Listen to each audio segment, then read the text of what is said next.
ವಿದ್ಯಾ ವಿನಯೇ ಸಂಪನ್ನೆ ಬ್ರಾಹ್ಮಣೆ ಗವಿಹಸ್ತಿನಿ ಶುನಿಚೈವ ಶ್ವಪಕ್ಕೆ ಚ ಪಂಡಿತ ಸಮದರ್ಶಿನ. ಪಂಡಿತನಾಗಿರ್ತಕ್ಕಂಥವನು ಯಾವುದೇ ಕೀಳು ಅದು ಇದು ಯಾವುದೇ ರೀತಿಯಲ್ಲಿ ಭೇದ ಭಾವ ಇಲ್ಲದೆ ಸಮಾನವಾಗಿರ್ತಕ್ಕಂಥ ಶಿಕ್ಷಣವನ್ನ, ಸಂಸ್ಕಾರವನ್ನ, ಜ್ಞಾನವನ್ನ ಕೊಡಬೇಕು ಅಂತ ಹೇಳ್ಕೊಡ್ತಿರಲ್ಲ, ಅದಕ್ಕೆ ಗುರುಗಳು ಹೇಳಿದ್ರು, ಅಪ್ಪ ಬಸವಣ್ಣ ಈ ಎಲ್ಲ ಶ್ಲೋಕಗಳನ್ನು ಹೇಳ್ಕೊಡೋದು ಕಂಠಪಾಠ ಮಾಡಲಿ ಅಂತ. ಈ ಶ್ಲೋಕ ಹೇಳ್ಕೊಡೋದು ಎದಕ್ಕೆ? ಕಂಠಪಾಠ ಮಾಡಲಿ ಅಂತ, ಇವರನ್ನೆಲ್ಲ ಒಳಗೆ ಕರ್ಕೊಂಡು ಬಾ ಅಂತಲ್ಲ. ಅದಕ್ಕೆ ಬಸವಣ್ಣವ್ರು ಹೇಳಿದ್ರು, ಅಯ್ಯ ವಿಪ್ರರು ನುಡಿದಂತೆ ನಡೆಯೋರು, ತಮಗೊಂದು ಬಟ್ಟೆ ಶಾಸ್ತ್ರಕ್ಕೊಂದು ಬಟ್ಟೆ. ಯಾಕೀಗೆ ಅಂತ ಅನಿಸ್ತಿತ್ತು. ಅವರು ಸ್ವತಂತ್ರ ವಿಚಾರವಾದಿಯಾಗಿದ್ರು ಪ್ರಾರಂಭದಿಂದನೂ ಕೂಡ. ಮಕ್ಕಳು ನಿಜವಾಗ್ಲೂ ಸತ್ಯ ಮಾತಾಡೋರು ಅಂದ್ರು ಮಕ್ಕಳೇನೆ. ದೊಡ್ಡವರು ಒಂದಿಷ್ಟು ಕಲಿತ ಗುಣಗಳಲ್ಲಿ ಮಾತಾಡ್ತಾರೆ, ಆದರೆ ಮಕ್ಕಳು ಸತ್ಯ ಮಾತಾಡ್ತಾವೆ. ಒಂದೊಂದು ಸರಿ ಅಜ್ಜ ಅಜ್ಜಿ ಇವ್ರನ್ನೆಲ್ಲ ಒಳ್ಳೆ ಪ್ರಶ್ನೆ ಕೇಳ್ತಿರ್ತಾವ. ಇಷ್ಟು ಸಣ್ಣ ಬಾಯಾಗಿ ಎಷ್ಟು ದೊಡ್ಡ ಮಾತಾಡ್ತಿ, ಕೂಡು ಅಂತೇಳಿ ಮಕ್ಕಳನ್ನ ಗದರಿಸಿ ಕೂಡಿಸ್ತೀವಿ ನಾವು. ತಲೆಗಳಲ್ಲಿ 4 ರೀತಿ ತಲೆ ಇರ್ತವೆ. ತಲೆಗಳಲ್ಲಿ 4 ರೀತಿಯ ತಲೆಗಳು. ಒಂದು ಅತಂತ್ರ ತಲೆ, 2 ಪರತಂತ್ರ ತಲೆ, 3 ಕುತಂತ್ರ ತಲೆ, 4 ಸ್ವತಂತ್ರ ತಲೆ. ಕೆಲವರು ಅತಂತ್ರ ತಲೆಯವರು. ಅವರು ಹೇಗಿರ್ತಾರೆ ಅಂದರೆ ತಮಗೂ ತಿಳಿಯಲ್ಲ, ತಿಳಿದವ್ರು ಹೇಳಿದ್ದು ಕೇಳಂಗಿಲ್ಲ.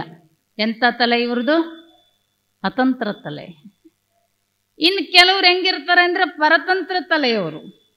ಮೊಲಕ್ಕೆರಡು ಕೊಂಬಿದವೆ ಅಂದರೆ ಎಸ್ ಮೇಡಮ್ ಅಂತಾರೆ. ಹಾಲು ಕರಗಿರುತ್ತೆ, ಎಸ್ ಮೇಡಮ್. ಕಾಗೆ ಬೆಳ್ಳಗಿರುತ್ತೆ, ಹೌದು ಕಾಗೆ ಬೆಳ್ಳಗಿರುತ್ತೆ. ಇದು ಎಂಥ ತಲೆ? ಪರತಂತ್ರ ತಲೆ. 3ನೇದು ಕುತಂತ್ರ ತಲೆ, ಇದು ಭಾರಿ ಡೇಂಜರ್ ಇದು. 4ನೇದು ಸ್ವತಂತ್ರ ತಲೆ. ಒಂದಿಷ್ಟು ನಾವೆಲ್ಲರೂ ಸ್ವತಂತ್ರ ತಲೆಯವರಾಗಬೇಕು. ಬಸವಣ್ಣನವರು ಚಿಕ್ಕ ವಯಸ್ಸಿನಿಂದನೂ ಕೂಡ ಸ್ವತಂತ್ರ ತಲೆಯವರು. ಎಲ್ಲವನ್ನು ವಿಚಾರ ಮಾಡ್ತಿದ್ರು. ಇದರಲ್ಲಿರೋದು ಹೀಗೆ, ಶಾಸ್ತ್ರ ಪುರಾಣಗಳಲ್ಲಿರೋದು ಹೀಗೆ, ಇವ್ರ್ಯಾಕೆ ಹೀಗೆ ಆಚರಣೆಗಳನ್ನು ಮಾಡ್ತಾರೆ, ಎಲ್ಲರನ್ನು ಪ್ರಶ್ನೆ ಆಗ್ತಾ ಇದ್ರು. ಹೇಳಿದ್ದನ್ನೆಲ್ಲ ಹೋಗ್ತಿರ್ಲಿಲ್ಲ. ಈ ರೀತಿ ಒಂದಿಷ್ಟು ಗುರು ಹಿರಿಯರ ಜೊತೆ, ತಂದೆ ತಾಯಿಗಳ ಜೊತೆ, ಪೂಜಾರಿಗಳ ಜೊತೆ, ಪುರೋಹಿತರ ಜೊತೆ ಪ್ರತಿದಿನ ಒಂದಿಷ್ಟು ಘರ್ಷಣೆಗಳಾಗ್ತಾ ಇತ್ತು, ವಾದ ವಿವಾದಗಳು ನಡೀತಾ ಇತ್ತು. ಎಷ್ಟು ಉದ್ದಟ ಅಂತ ಜನಗಳಿಗೆ ಅನಿಸ್ತಿತ್ತು. ಸಂಪ್ರದಾಯಗಳನ್ನೆಲ್ಲ ಪ್ರಶ್ನೆ ಆಗ್ತಾ ಇದ್ದು ಬಸವಣ್ಣ. ಒಂದು ದಿನ ಒಬ್ಬ ಸಮಗಾರ ಚಪ್ಪಲಿ ಹೊಲಿಲಿಕ್ಕೆ ಕೇಳಿದ್ರು. ಚಪ್ಪಲಿ ತಗೊಂಡು ಬಂದಿದ್ದ. ಹತ್ರ ಬೇಡ, ಅಲ್ಲೇ ಇಡು ಅಂದ್ಲು ಅವ್ರ ತಾಯಿ. ಅಲ್ಲೇ ಇಡು ಅಂದಾಗ ಈಕೆ ಹೋಗಿ ಒಂದಿಷ್ಟು ಸಗಣಿ ನೀರು ತಗೊಂಡೋಗಿ ಆ ಚಪ್ಪಲಿಗೆ ಹಾಕಿದ್ಲು. ಬಾಲಕ ಬಸವಣ್ಣ ಕೇಳ್ದ, ಏನು ಮಾಡ್ತಾ ಇದೀಯಾ? ಅವರು ಹೊಲಸು ಜನ, ಅವರು ಮುಟ್ಟಿರೋದನ್ನು ನಾವು ಹಾಗೆ ಮುಟ್ಟಬಾರದು, ಅದಕ್ಕೆ ನಾನು ಅವನ್ನ ಶುದ್ಧಿ ಮಾಡ್ತಾ ಇದ್ದೀನಿ. ಅಮ್ಮ, ಸಗಣಿ ನೀರು ಹಾಕಿದ್ರೆ ಶುದ್ಧಿ ಆಗ್ತವ ಚಪ್ಪಲಿ? ಹೌದು, ಶುದ್ಧಿ ಆಗ್ತವೆ. ಅಲ್ಲಿ ಸಗಣಿ ನೀರು ಹಾಕಿ ಚಪ್ಪಲಿಯನ್ನು ಶುದ್ಧಿ ಮಾಡೋಕ್ಕೆ ಬರೋದಿದ್ರೆ ಆ ಹುಡುಗನಿಗೂ, ದಲಿತ ಹುಡುಗನಿಗೂ ಒಂದಷ್ಟು ಸಗಣಿ ನೀರು ಸುರಿದು ಬಿಡಲ್ಲ, ಅವನು ಶುದ್ಧಿ ಆಗ್ತಾನೆ. ಏನು ಮಾತಾಡ್ತಿ, ನಮ್ಮ ಸಂಪ್ರದಾಯ ಹಿಂಗೆ ನಡ್ಕೊಂಡು ಬಂದದೆ, ಸುಮ್ಮನೆ ಇರು ಅಂದರು. ಮತ್ತೊಂದು ದಿನ ಅವರಪ್ಪ ಒಂದಿಷ್ಟು ಕುತ್ಕೊಂಡು ಪೂಜೆ ಮಾಡುತ್ತಿದ್ದ. ತೊಡೆ ಮೇಲೆ ಬಾಲಕ ಬಸವಣ್ಣನನ್ನು ಕೂಡಿಸ್ಕೊಂಡಿದ್ದ. ಇವ ಒಂದಿಷ್ಟು ಮಂತ್ರ ಹೇಳ್ತಿದ್ದ, ಗಂಗೆ, ಎಚ್ಚೆ, ಯಮುನೆ, ಕೃಷ್ಣೆ, ಮಲಪ್ರಭಾ, ಗೋದಾವರಿ. ಬಾಲಕ ಬಸವಣ್ಣ ಹೇಳ್ದ, ಅಪ್ಪ ನೀನು ನೀರು ತಂದಿರೋದು ನಮ್ಮ ಮನೆ ಬಾವಿ ನೀರಲ್ಲೇನು? ಹೌದು. ಮತ್ತು ನೀನು ದೇವ್ರ ಮುಂದೆ ಕೂತ್ಕೊಂಡು ಸುಳ್ಳು ಹೇಳ್ತಾ ಇದೀಯಾ? ಗಂಗೆ, ಯಮುನೆ, ಕೃಷ್ಣೆ, ಮಲಪ್ರಭಾ, ಗೋದಾವರಿ ಅಂತ ದೇವ್ರು ಗೊತ್ತಿಲ್ಲ ನಮ್ಮ ಮನೆ ಬಾವಿ ನೀರಂತ? ಏನು ಮಾತಾಡ್ತಿ, ಸುಮ್ಮ ಕುತ್ಕೊಂಡು ಪೂಜೆ ನೋಡಿ, ಇಲ್ಲಾಂದ್ರೆ ಎದ್ದೋಗು ಅಂತ ಅವರಪ್ಪ. ಆಮೇಲೆ ಒಂದಿಷ್ಟು ಸೂರ್ಯನ, ಪ್ರತಿದಿನ ಸೂರ್ಯೋದಯೋಪಾಸನೆ ಮಾಡ್ತಿದ್ದ. ಸೂರ್ಯನ ಪೂಜೆ ಮಾಡಲಿಕ್ಕೆ ಬರುವಂಥ ಜಾಗ. ಅವ್ರ ತಾಯಿಗೆ ಬಂದು ನೀರು ಕೇಳ್ದ.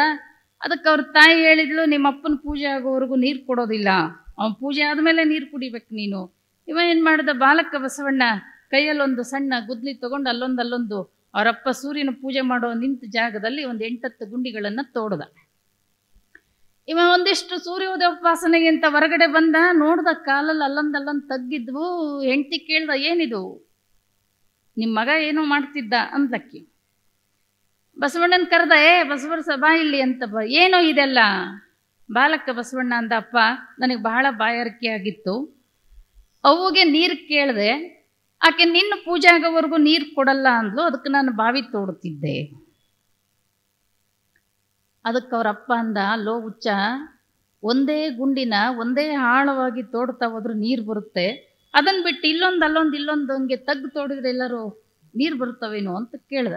ಆಗ ಬಾಲಕ ಬಸವಣ್ಣ ಅಂದ, ಹಾಗೆ ಕಣಪ್ಪ, ಇದ್ದ ಒಬ್ಬನೇ ಒಬ್ಬ ಭಗವಂತನನ್ನ ಒಂದೇ ಮನಸ್ಸಿನಿಂದ ಏಕಾಗ್ರತೆಯಿಂದ ಪೂಜೆ ಮಾಡುತ್ತಾ ಹೋದ್ರೂ ಅವನ ಕರುಣೆ ಹರಿದು ಬರ್ತದೆ.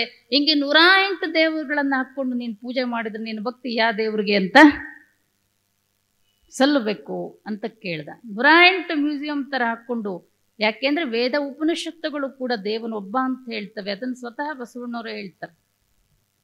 2 3 ದೇವರೆಂದು ಉಬ್ಬುಬ್ಬಿ ಮಾತನಾಡಬೇಡ, ಕೂಡಲ ಸಂಗಮ ದೇವನಲ್ಲದೆ ಇಲ್ಲವೆಂದಿತ್ತು. ಏನು ಹೇಳ್ತಾರೆ ಮುಂದೆ? ವೇದ ಇಲ್ಲವೆಂದಿತ್ತು ವೇದ. ವೇದಗಳು ಕೂಡ ದೇವನೊಬ್ಬ ಅಂತ ಹೇಳ್ತವೆ. ಹಿಂಗ್ಯಾಕೆ ಅಂತ ಅವರಪ್ಪನ ಪ್ರಶ್ನೆ ಆಗ್ತಾರೆ. ಮತ್ತೊಂದು ಸರಿ ಬಾಲಕ ಬಸವಣ್ಣನನ್ನ ಒಂದು ಕಡೆ ಯಜ್ಞ ಹೋಮ ನಡೆದಿತ್ತು. ಮಗನ ಕರ್ಕೊಂಡು ಹೋಗಿದ್ರು ಮಾದರಸ. ತೊಡೆ ಮೇಲೆ ಕೂಡಿಸ್ಕೊಂಡು ಪೂಜಾರಿ ಪೂಜೆ ಮಾಡ್ತಾ ಇದ್ದ. ಪೂಜೆ ಮಾಡುವಾಗ ಬೆಲೆ ಬಾಳತಕ್ಕಂಥ ವಸ್ತುಗಳನ್ನು ಹಾಕಿ ಬೆಂಕಿಯಲ್ಲಿ ಸುಡ್ತಾ ಇದ್ರು. ತುಪ್ಪ ಪಿತಾಂಬರಗಳನ್ನು, ಆಮೇಲೆ ಧಾನ್ಯಗಳನ್ನು, ಇವನ್ನೆಲ್ಲ ಬೆಂಕಿಯಲ್ಲಿ ಹಾಕಿ ಸುಡ್ತಾ ಇದ್ರು.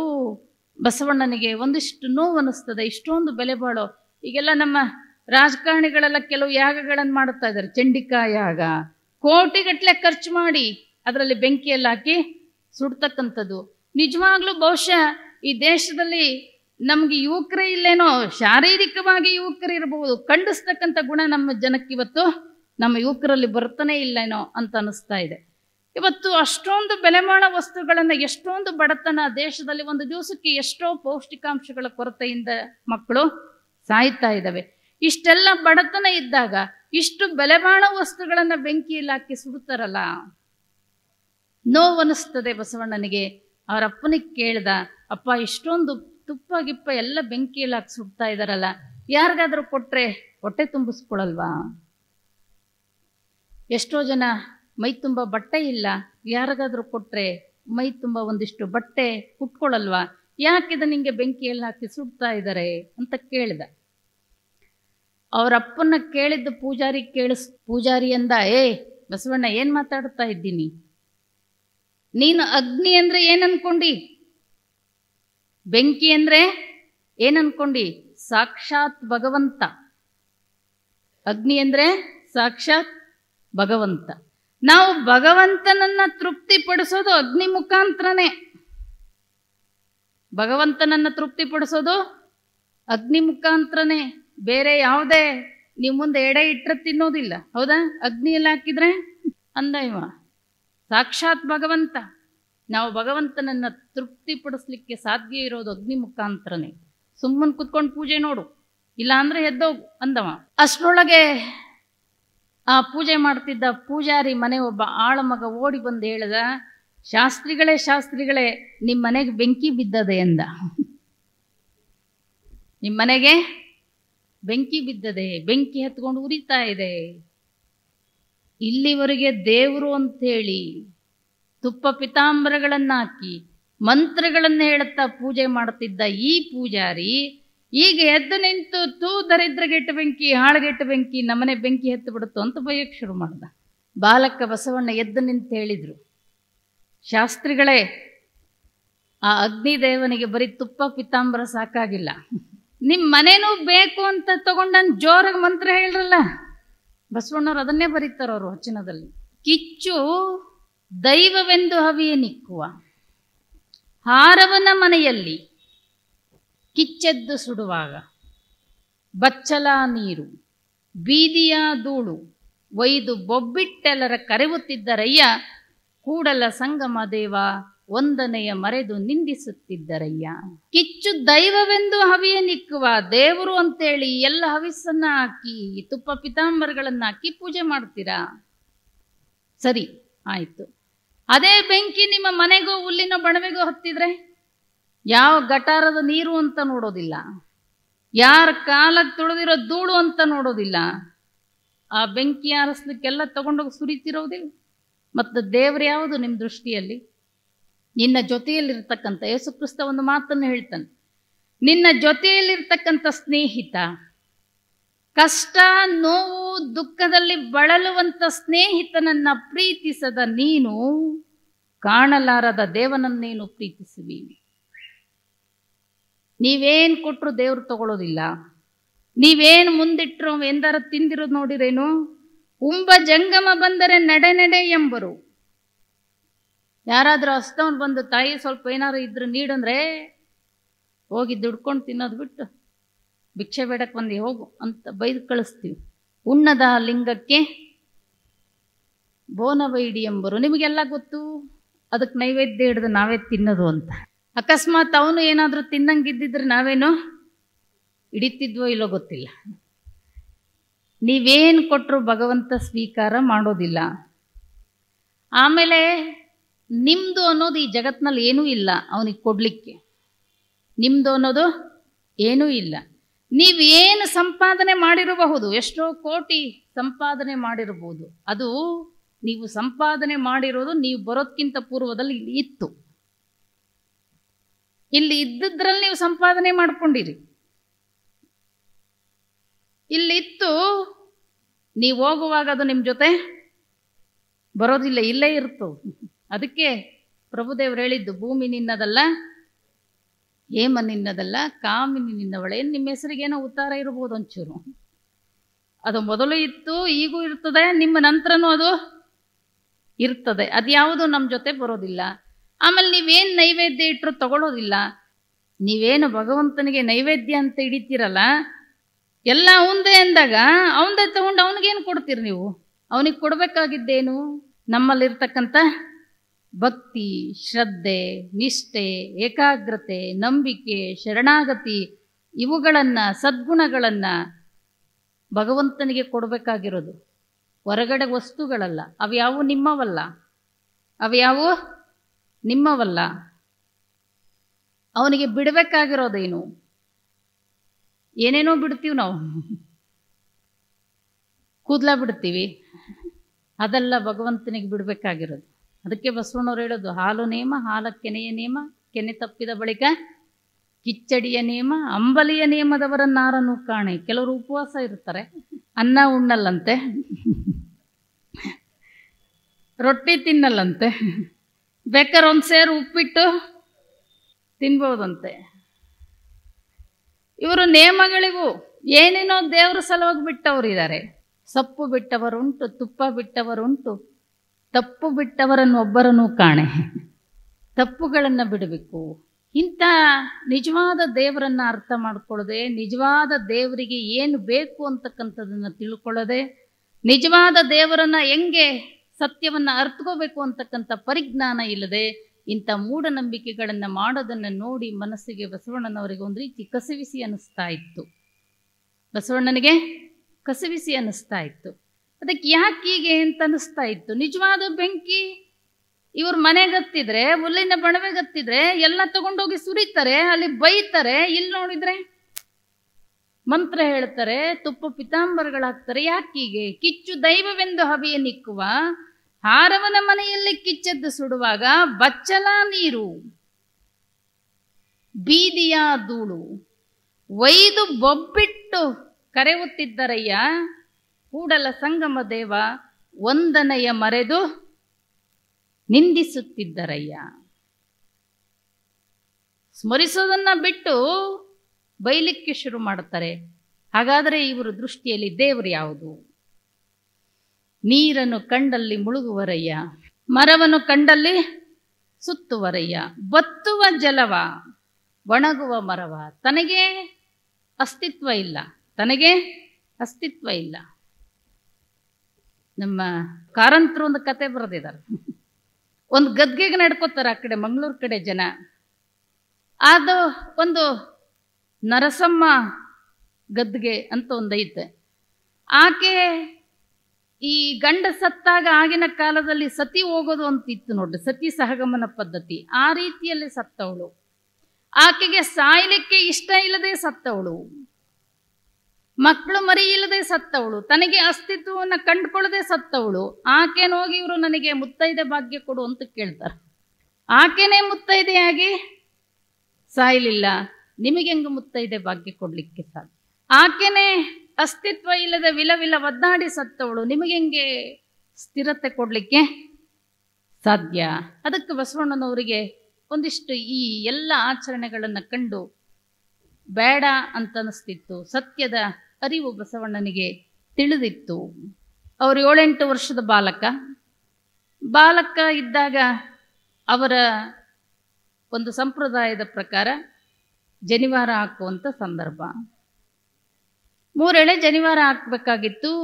ಬಹಳ ಜನ ಸೇರಿದ್ರು. ಯಾಕೆಂದರೆ ಮಾದರಸನಿಗೆ ಬಹಳ ದಿವಸಕ್ಕೆ ಹುಟ್ಟಿದ ಮಗ ಬಸವಣ್ಣ. ಅಗ್ರಹಾರದ ಪ್ರಮುಖನಾಗಿದ್ದ ಅವರ ತಂದೆ ಮಾದರಸ. ಆ ಮಾದರಸನ ಮಗನ ಈ ಒಂದು ಉಪನಯನ ಸಂಸ್ಕಾರ ಅಂತ ಹೇಳಿದ್ರೆ ಒಂದು ರೀತಿ ಮದುವೆ ರೀತಿಯಲ್ಲಿ ಸಂಭ್ರಮ. 100 ಜನ ಆ ಕಾರ್ಯಕ್ರಮಕ್ಕೆ ಬಂದು ಸೇರಿದ್ರು. ಮುಹೂರ್ತ ಮೀರ್ತಾ ಇದೆ, ಬಾ ಅಂತ ಬಸವಣ್ಣನನ್ನು ಕರೆದ್ರು. ಬೇಗ ಬಾ ಬಸವ ಅಂತ ಕರೆದ್ರು. ಅದಕ್ಕೆ ಬಸವಣ್ಣ ಕೇಳಿದ್ರು, ಅಪ್ಪ ನನಗಿಂತ ಅಕ್ಕ ದೊಡ್ಡವಳು. ಕೆಲವು ಕವಿಗಳು 4-5 ವರ್ಷ ದೊಡ್ಡವಳು ಅಂತ ಬರೀತಾರೆ, ಇನ್ನು ಕೆಲವರು 14 ವರ್ಷ ದೊಡ್ಡವಳು ಅಂತ ಕರೀತಾರೆ. ಒಟ್ಟು ಬಸವಣ್ಣನಿಗಿಂತ ಅಕ್ಕ ನಾಗಮ್ಮ ದೊಡ್ಡವಳು. ಅದಕ್ಕೆ ಬಾಲಕ ಬಸವಣ್ಣ ಕೇಳಿದ್ರು, ಅಪ್ಪ ನನಗಿಂತ ಅಕ್ಕ ದೊಡ್ಡವಳು. ನಮ್ಮ ಮನೆಯಲ್ಲಿ ಅಕ್ಕ ದೊಡ್ಡವಳಾಗಿದ್ರಿಂದ ಮನೆಯಲ್ಲಿ ಏನೇ ತಂದರೂ ಕೂಡ ಮೊದಲು ಆಕೆಗೆ, ಆಮೇಲೆ ನನಗೆ. ಈ 3 ಎಳೆ ಜನಿವಾರ ಇದೆ, ಇದು ಮೊದಲ ಅಕ್ಕನಿಗೆ, ಆಮೇಲೆ ನನಗೆ. ಪೂಜಾರಿ ಅಂದ, ಏನು ಮಾತಾಡ್ತೀವಿ ಬಸವಣ್ಣ, ನಿಮ್ಮ ಅಕ್ಕನಿಗೆ ಜನಿವಾರನ? ಯಾರಾದರೂ ಹೆಣ್ಣುಮಕ್ಕಳು ಜನಿವಾರ ಹಾಕ್ಕೊಂಡಿರೋದು ನೋಡಿ ಏನು? ಮೊದಲು ಆಕೆಗೆ, ಆಮೇಲೆ ನನಗೆ ಅಂದ ಬಸವಣ್ಣ. ಏನು ಮಾತಾಡ್ತಿ? ಸಾಧ್ಯ ಇಲ್ಲ ಅದು. ಅದಕ್ಕೆ ಬಸವಣ್ಣ ಕೇಳ್ದ, ಯಾಕೆ ಸಾಧ್ಯ ಇಲ್ಲ? ಯಾಕೆ ಸಾಧ್ಯ ಇಲ್ಲ ಅಂದರೆ ಹೆಣ್ಣು ಶೂದ್ರಳು. ಯಾಕೆ ಶೂದ್ರಳು? ಆಕೆ ಮುಟ್ಟಾಕ್ತಾಳೆ.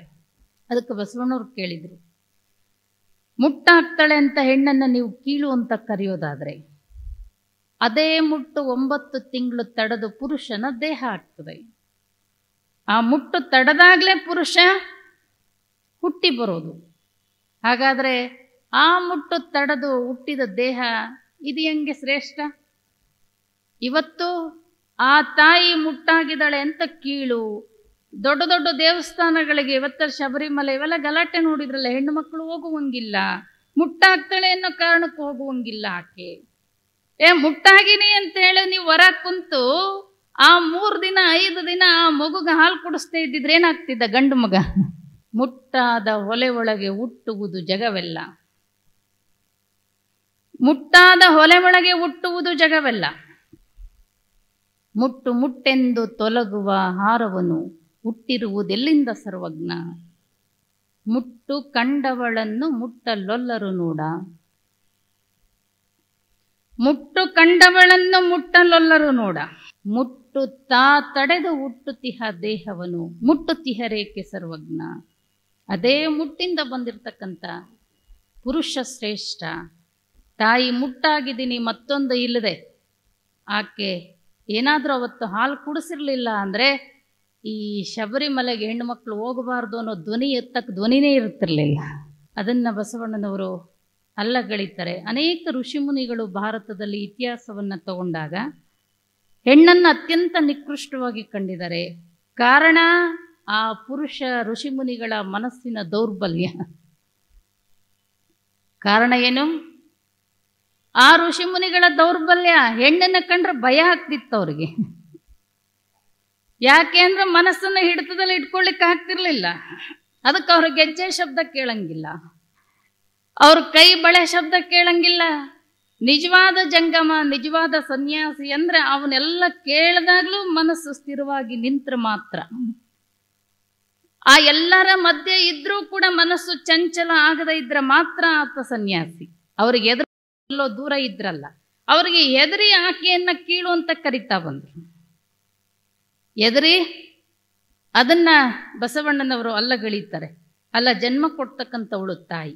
9 ತಿಂಗಳು ಹೆತ್ತು ಹೊತ್ತು ಆ ಎಲ್ಲ ನೋವನ್ನ, ಈಗಿನ ಕಾಲದಲ್ಲಿ ಆಪ್ರೇಷನ್ನು ಅವು ಇವು ಮಾಡಿ ಮಕ್ಕಳನ್ನ ತೆಗಿತಾರೆ. ಆದರೆ ಆಗಿನ ಕಾಲದಲ್ಲಿ ಎಷ್ಟು ಕಷ್ಟ ಇತ್ತು ಅಂದರೆ, ಒಂದು ಮಗುಗೆ ತಾಯಿ ಜನ್ಮ ಕೊಡಬೇಕಾದ್ರೆ ಎಷ್ಟೋ ಹೆಣ್ಣು ಮಕ್ಕಳು ಸತ್ತೇ ಹೋಗ್ತಾ ಇದ್ರು. ಒಂದು ಮಗುಗೆ ಜನ್ಮ ಕೊಡಬೇಕಾದ್ರೆ ಎಷ್ಟು ನೋವನ್ನು ಅನುಭವಿಸಿ ಆ ತಾಯಿ ಜನ್ಮ ಕೊಡ್ತಾ ಇದ್ಲು. ಅಂಥ ತಾಯಿ ಕೊನೆಯವರೆಗೂ ಸಂಗಾತಿಯಾಗಿ ಇರ್ತಕ್ಕಂಥವಳು, ಕೊನೆಯವರೆಗೂ ಅವರ ಕಷ್ಟ ಸುಖವನ್ನು ನೋಡ್ತಕ್ಕಂಥವಳು. ಆಕೆ ಕೀಳು, ಈತ ಶ್ರೇಷ್ಠ ಅಂತಕ್ಕಂಥದ್ದನ್ನ ಬಸವಣ್ಣನವರು ಒಪ್ಪಲಿಲ್ಲ. ಆಮೇಲೆ ಬಸವಣ್ಣವ್ರು ಕೇಳ್ತಾರೆ, ಶಾಸ್ತ್ರಿಗಳೇ, ಈಗ ನನಗೆಷ್ಟು ಎಳೆ ಜನಿವಾರ ಹಾಕ್ತೀರಾ? ಎಷ್ಟು ಹಾಕ್ತೀರಾ? 3 ಎಳೆ. 3 ಎಳೆ ಜನಿವಾರ ಹಾಕ್ತೀವಿ. ಅದಕ್ಕೆ ಬಸವಣ್ಣ ಕೇಳ್ದ, ಮತ್ತು ನೀವ್ಯಾಕೆ 6 ಎಳೆ ಹಾಕ್ಕೊಂಡಿರಿ ಅಂದವ. ನನಗೆ ಯಾಕೆ 3 ಎಳೆ, ನಿಮಗೆ ಯಾಕೆ 6 ಎಳೆ? ಅದಕ್ಕೆ ಪೂಜಾರಿ ಹೇಳ್ದ, ನಿನಗಿನ್ನೂ ಮದುವೆ ಆಗಿಲ್ಲ, ಅದಕ್ಕೆ ನಿನಗೆ 3 ಎಳೆ. ನನಗೆ ಮದುವೆ ಆಗಿದೆ, ಅದಕ್ಕೆ ನಾನು 6 ಎಳೆ ಹಾಕ್ಕೊಂಡೀನಿ. ಅಂದ್ರೆ ನನ್ನ ಹೆಂಡತಿ ಪೂಜೆನೂ ನಾನೇ ಮಾಡ್ತೀನಿ. ಅದಕ್ಕೆ ಬಸವಣ್ಣ ಕೇಳ್ದ, ನಿಮ್ಮ ಹೆಂಡತಿ ಊಟನೂ ನೀವೇ ಮಾಡ್ತೀರಾ? ಬರ್ತದೇನ್ರಿ? ಹೆಂಡತಿಗೆ ಹಸಿವಾಗಿದೆ ಅಂತ ಗಂಡ ಊಟ ಮಾಡಿದರೆ ಹೆಂಡತಿ ಹೊಟ್ಟೆ ತುಂಬಲ್ಲ. ಹೆಂಡತಿಗೆ ಬಾಯಾರಿಕೆ ಆಗಿದೆ ಅಂತ ಗಂಡ ನೀರು ಕುಡಿದ್ರೆ ಹೆಂಡತಿ ಬಾಯಾರಿಕೆ ಹೋಗೋದಿಲ್ಲ. ಅವರವ್ರ ಹೊಟ್ಟೆಗೆ ಅವರವರೇ ಹಾಗೆ ಊಟ ಮಾಡಬೇಕು, ಅವರವರ ದಣಿವನ್ನು ಅವರವರೇ ಹಾಗೆ ತೀರಿಸ್ಕೋಬೇಕು. ಅದೇ ರೀತಿಯಲ್ಲಿ ಅವರವರ ಆತ್ಮೋದ್ಧಾರವನ್ನು ಅವರವರೇ ಮಾಡ್ಕೋಬೇಕು. ಮೊಲೆ ಮುಡಿ ಬಂದರೆ ಹೆಣ್ಣೆಂಬರು, ಗಡ್ಡ ಮೀಸೆ ಬಂದರೆ ಗಂಡೆಂಬರು, ಒಳಗೆ ಸುಳಿವ ಆತ್ಮ ಹೆಣ್ಣು ಅಲ್ಲ ಗಂಡು ಅಲ್ಲ. ಮ್ಯಾಲೆ ಶರೀರ, ಈ ಜಗತ್ತಿನ ಸೃಷ್ಟಿಗೆ ಹೆಣ್ಣು ಗಂಡು ರೂಪ ಇರಬಹುದು. ಒಳಗಡೆ ಇರತಕ್ಕಂಥ ಚೈತನ್ಯ ಏನಿದೆ ಅದು ಹೆಣ್ಣು ಅಲ್ಲ ಗಂಡು ಅಲ್ಲ. ಹಾಗಾಗಿ ಬಸವಣ್ಣನವರು ಆಕೆಗೆ ಈ 3 ಎಳೆ ಜನಿವಾರ ಹಾಕಿದರೆ ಮಾತ್ರ ನಾನು ಹಾಕ್ಕೊಳ್ತೀನಿ. ಅದಕ್ಕೆ ಬಾಲಕ ಬಸವಣ್ಣನ ತಂದೆ ಹೇಳ್ದ, ಬಸವಣ್ಣ, ಈ ಎಲ್ಲ ಹಕ್ಕುಗಳನ್ನು ಕೇಳಕ್ಕೆ ನೀನ್ಯಾರು, ಕೊಡಕ್ಕೆ ನಾನು ಯಾರು? ನಮ್ಮ ಸಂಪ್ರದಾಯದಲ್ಲಿ ಹಿಂಗೆ ನಡ್ಕೊಂಡು ಬಂದದು. ಅದರ ಪ್ರಕಾರ ನೀನು ನಡಿ. ನೀನು ನಮ್ಮ ಸಂಪ್ರದಾಯದ ಪ್ರಕಾರ ನಡೆದರೆ ಮಾತ್ರ ನನ್ನ ಮನೆಯಲ್ಲಿ ಇರ್ಲಿಕ್ಕೆ ನಿನಗೆ ಅವಕಾಶ. ಅದರ ಪ್ರಕಾರ ನೀನು ನಡೆದೇ ಇದ್ದರೆ ನನ್ನ ಮನೆಯಲ್ಲಿ ಇರಲಿಕ್ಕೆ ನಿನಗೆ ಅವಕಾಶ ಇಲ್ಲ. ತಕ್ಷಣಕ್ಕೆ 8-9 ವರ್ಷದ ಬಾಲಕ ಬಸವಣ್ಣ ಅಂದ, ಆಗ್ಲಿ ಅಪ್ಪ ಅಂದ. ಆಗ್ಲಿ ಎಂದ. ನೀನು ಸಂಪ್ರದಾಯದ ಹೆಸರಿನಲ್ಲಿ ಏನು ಬೇಕಾದರೂ ಹೇಳಿದರೆ ಅದನ್ನು ಕೇಳಲಿಕ್ಕೆ ನಾನು ರೆಡಿ ಇಲ್ಲ. ಸಂಪ್ರದಾಯಕ್ಕಿಂತ ಸತ್ಯ ಶ್ರೇಷ್ಠ. ನನಗೆ ನಿನ್ನ ಸಂಪ್ರದಾಯ ಬೇಕಾಗಿಲ್ಲ, ಸತ್ಯ ಬೇಕು. ಹಾಗಾಗಿ ಆ ಸತ್ಯ ಇಲ್ಲಿ ಸಿಗದೇ ಇದ್ದಾಗ ನಾನು ಸತ್ಯವನ್ನು ಹುಡುಕೊಂಡು ಈಗಲೇ ಹೊರಡ್ತೇನೆ. ನೀ ಹೇಳಿದ್ದನ್ನೆಲ್ಲ ಕೇಳಕ್ಕೆ ನಾನು ರೆಡಿ ಇಲ್ಲ. 8 ವರ್ಷದ ಬಾಲಕ ಬಸವಣ್ಣ ಮನೆಯನ್ನು ಬಿಟ್ಟು ಕೂಡಲ ಸಂಗಮಕ್ಕೆ ಬರ್ತಾರೆ. ಈ ಜಗತ್ತಿನಲ್ಲೇ ಮೊಟ್ಟ ಮೊದಲು ಸ್ತ್ರೀ ಸ್ವಾತಂತ್ರ್ಯವನ್ನು, ಧಾರ್ಮಿಕ ಸ್ವಾತಂತ್ರ್ಯವನ್ನು ಕೇಳಿ ಅದು ಸಿಗದೇ ಇದ್ದಾಗ, ಇಂಥ ಅಸಮಾನತೆ ಇರತಕ್ಕಂಥ ಧರ್ಮ ನನಗೆ ಬೇಡ ಅಂಥೇಳಿ, ಬಹುಶಃ ಇಡೀ ಜಗತ್ತಿನಲ್ಲಿ, ಬರೀ ಭಾರತದಲ್ಲ, ಎಲ್ಲ ಧರ್ಮಗಳಲ್ಲೂ ಕೂಡ ಸ್ತ್ರೀ ಪುರುಷ ಅನ್ನುವಂಥ ಅಸಮಾನತೆ ಇದೆ. ಪುರುಷನಿಗೆ ಇದ್ದಷ್ಟೇ ಎಲ್ಲ ಹಕ್ಕು ಬಾಧ್ಯತೆಗಳು ಮಹಿಳೆಯರಿಗೆ ಯಾವ ಧರ್ಮದಲ್ಲೂ ಕೂಡ ಸಿಗಲಿಕ್ಕೆ ಸಾಧ್ಯ ಇಲ್ಲ.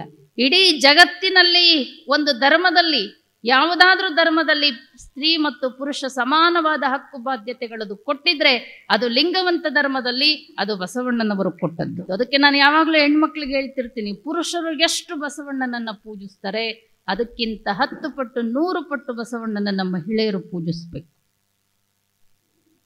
ಸಮಾನವಾದ ಅವಕಾಶವನ್ನು ಈ ಜಗತ್ತಿನಲ್ಲಿ ಯಾರಾದರೂ ಕೊಟ್ಟಿದ್ರೆ ಅದು ಬಸವಣ್ಣನವರು. ಹಾಗಾಗಿ ಬಸವಣ್ಣನವರು ಕೂಡಲ ಸಂಗಮಕ್ಕೆ ಬರ್ತಾರೆ. ಕೂಡಲ ಸಂಗಮದಲ್ಲಿ ಬಂದು ಕೂಡ ಅಲ್ಲಿ ದೇವರ ಧರ್ಮದ ಹೆಸರಿನಲ್ಲಿ ಸುಲಿಗೆ ನಡೆದಿತ್ತು ಕೂಡಲ ಸಂಗಮನಾಥ ದೇವಸ್ಥಾನದಲ್ಲಿ. ಆ ರೀತಿ ಸುಲಿಗೆ ಎಲ್ಲರೂ ದೇವರ ಧರ್ಮಗಳೆಲ್ಲರ ಸ್ವತ್ತು ಆಗಿರಲಿಲ್ಲ. ಹಾಗಾಗಿ ಬಸವಣ್ಣನ ತಲೆಯಲ್ಲಿ ಒಂದು ಹೊಸ ಧರ್ಮ, ಬಸವಣ್ಣನ ತಲೆಯಲ್ಲಿ ಹೊಸ ಧರ್ಮ, ಎಲ್ಲರಿಗೂ ಅವಕಾಶ ಸಿಗಬೇಕು, ಯಾವುದೇ ಜಾತಿಗೆ ಭೇದಗಳಿರಬಾರದು, ಸ್ತ್ರೀ ಪುರುಷ ಅನ್ನುವಂಥ ಭೇದ ಭಾವಗಳಿರಬಾರದು, ಎಲ್ಲರಿಗೂ ದೇವರು ಎಟಕಬೇಕು, ಎಲ್ಲರಿಗೂ ಸಿಗಬೇಕು ಅಂತಕ್ಕಂಥ ವಿಚಾರದಿಂದ ಹೊಸ ಧರ್ಮ ಬಸವಣ್ಣನ ತಲೆಯಲ್ಲಿ ಸೃಷ್ಟಿಯಾಗ್ತದೆ. ಮಂಗಳದೊಡನೆ ಕಾರ್ಯಕ್ರಮ ಮುಕ್ತಾಯ ಮಾಡೋಣ. ಶರಣು ಶರಣ.